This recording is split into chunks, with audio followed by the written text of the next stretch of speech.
Hey everyone, I wanted to share a video on how to manifest abundance into your life. That being said, here is a list of things that I've been researching over the last decade of my life. If you want, you could pause the video and write them down. They're subjects that I've researched on YouTube, as far as people and initiatives that I've researched over the last decade that have really helped me in various ways. Some people are motivational speakers, some people are people who help you deal with yourself. And so I just wanted to put that out there. Again, if you wanted to, just go back, pause the video, write those things down. They're very helpful.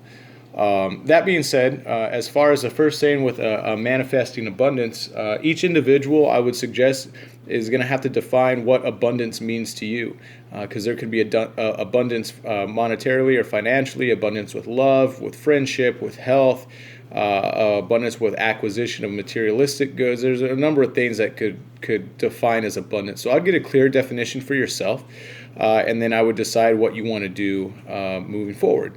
Once you have a clear definition of what abundance means to you,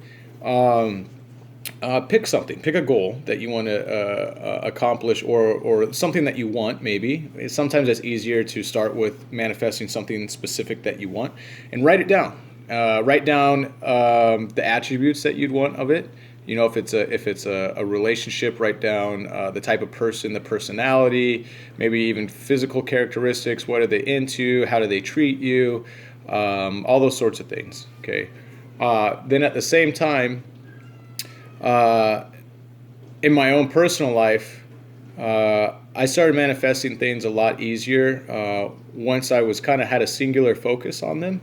And I'll go into in a little bit what I struggle with personally. But when I have a singular focus, when I had something, the first one was moving into the house that we're currently in. Every day, I didn't like fret myself over it, but every day I'd go home and I'd look online and I'd look through, because we're trying to get out of our apartment. I'd look through houses that were available and whatnot. And that I wrote down a list of things, about 15 things that I wanted in a new house. To rent from. We didn't want to buy, we wanted to rent, but just 15 things that we wanted in the house. And then all those things were things that pretty much out of our budget. At that time, we didn't have the current income that we have. We didn't have any of the things that we wanted to put into the house that we currently have. But we wrote them down anyway, as though they were already fact. So we wrote them down, and then I would imagine at nighttime before I'd go to bed, close my eyes, I'd imagine being in that house, what it would feel like to drive up to the house, what it would feel like sitting in the house, what kind of things would I see, as though I was already there experiencing it. Because again, your mind cannot differentiate between what's real and what's imagined. And if this is one of the first videos you've seen, the easiest concept is when you wake up from a nightmare, your heart's pounding, your pulse is racing, you're sweating, and you think that you've actually been experiencing that, even though it was just a dream. And so you can look up numerous things. Again, some of the topics on there will highlight, being able to differentiate between what's real and what's imagined. And so that's just what we did. And we got the house. Another one that we did was the fireplace. I wanted a fireplace from Costco because I wanted to decorate my house for Christmas. I absolutely love Christmas. Wanted to decorate it. Wanted to have, traditional stockings hanging from the fireplace, electric fireplace and whatnot. But there was a $600 fireplace at Costco. Didn't have the money for it. Didn't know how I was going to get it. Long story short, I did the same thing. I wrote down a list. I went to Costco multiple times. I took pictures of it. I felt it.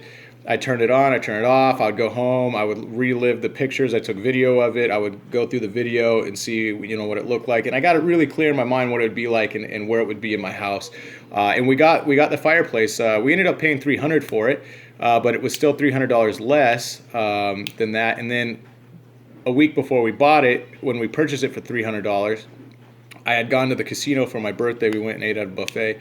And then I never play slot machines. I hate slot machines. I sat down at a slot machine. In 5 minutes, I hit one of the bigger amounts, and I won $300. So I used that $300 to pay for the $300 fireplace that was originally $600. So I got it for free. So that being said, that was the second one that I had manifested. So The other thing I would say is kind of, I mean, those are really quick examples. I can make videos on the actual long process that went into it. It wasn't, I mean, I don't mean a long process, but a video that's dedicated specifically to like manifesting the house that we're in or manifesting the fireplace that we had. But the main point was I became singular in my focus. So all of my energy was pushed towards that. But again, it wasn't on always trying to like, oh, I don't have it, I don't have it, I don't have it. I need to focus on it because that comes from a lack of having it.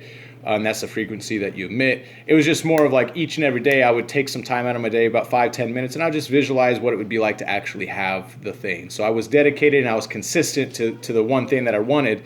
But that's just, you know, the short version of kind of what I wanted to highlight.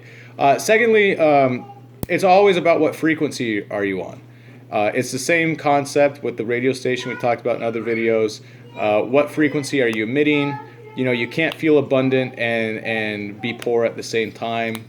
Or I should switch that around, because some people who would define themselves as poor can feel abundant before the abundance comes. But I mean, like, you can't be in a state where you feel really, really poor and then expect abundance to come into your life like that. You have to change your frequency. Now, you do have to get to the expectation, the belief phase. There's more than just feeling. You want to believe that you have what it is that you have, and so sometimes that requires you to trick your brain in some respects. If you've never been somewhere, it's easier to at least Google some pictures of where you want to go. It's easier to Google some things that you might want to have. If you want a specific car, to test drive the car to actually feel what it is, because what you're doing is you're completing the picture for your brain. You're allowing more and more of the subtle details to come in, and you're building upon that picture to become more and more vivid for you over time. And so that's what I would suggest, is just being very mindful of what channel are you watching. If it's the channel that you want to be watching, then there's nothing to change. But if there's something you want to change in your life and it's on a different channel, you have to tune yourself to that frequency to receive that transmission. And then the things I wanted to do, talk about, is kind of like, what do I struggle with personally? So a couple of my dreams I'll share with you guys is I've always wanted to connect with people. And right now I'm deciding to create videos. I don't know who it's going to reach out to. I don't know how big it's going to get moving forward, but I'm going to apply the same principles that I've been dealing with what I've been preaching, because I want to retire fully with my wife. I like where we work. I like the people that we work with, but I just have bigger goals and dreams of helping the world that my current income doesn't allow me to do. And it's not to say that other people I can't meet give me that income, but there's just certain things that I want to be able to, you know, help with millions and millions of dollars. So that being said, one of the things is making the videos, and then what I struggle with, that self-image that goes along with kind of manifestation, is how long do I make the videos? When you look at the research on the videos, most people don't watch the full video. How do you captivate an audience? Do you edit your videos? Do you, put a catchy beginning, music, a montage of whatever it is, or, does that come with time? All those things, or just with making videos, how many people are going to support you? A lot of people, whatever dreams or goals that you have, a lot of people that you personally know don't support you. And it doesn't mean that they don't like you, they don't love you. It's just, they don't support you the way that other strangers will. So most of the time, your success is going to come from strangers. And that's kind of a good thing, because you don't have baggage with strangers. You have a lot of baggage with friends and family members who've seen your past failures, your past successes. They know your mindset, so to speak, or at least your characteristics that will cloud the decisions that they make. And so one of the things is, with making videos, another one is writing. I love writing poetry. I have a dream of writing a book of poems that will change the world, because they're geared towards positivity. But another one of mine, I like writing a lot of poems that are to be blunt, they're sexual in nature, because I make a lot of those jokes. They come real easy to my brain. But it's like, do I want to put that energy out there when I know I can use the same energy to promote a lot more positivity? And then it's like, well, what if my jokes make a lot of people laugh and it brings them a lot of love? Is it really not promoting the positivity? So, I mean, those are some of the things that I struggle with mentally. Writing. I really want to write a third Jurassic Park novel, but I know that, the Crichtons have the rights to it. But it's like, man, I really want another Jurassic Park novel in the world, because I want to read it. Just like I want another Harry. Hey, stop, you're being loud. I want another Harry Potter book also. So those are some of the things I struggle with. The last one is artwork. So I'll show you some of my artwork if you can see it. I worked on this one today for my wife's best friend because it's her birthday. You know, and so I try to do the four seasons right there with the trees and whatnot. And you know, I'll show you some of the artwork that I have in my house that I've painted. You know, some of those things. I've given away a lot of the artwork. You know, some of them, you know, look kind of cool to me. I'm very, what do you call it? Let me try to get that in there. I'm trying to record it with my phone, going the opposite way. But you know, there's some artwork, and I'm not trying to self-promote myself right now with this video. I just want to show you kind of like a difference of what I'm looking at. So I'm really critical with my artwork, and that's just some of them, that I want to be photorealistic. And so I YouTube hyperrealism. I look at like a lot of Chuck Black art. And it's like, man, those landscapes look great. Kevin Hill paintings. And there's so many artists on there. But I just wanted to know,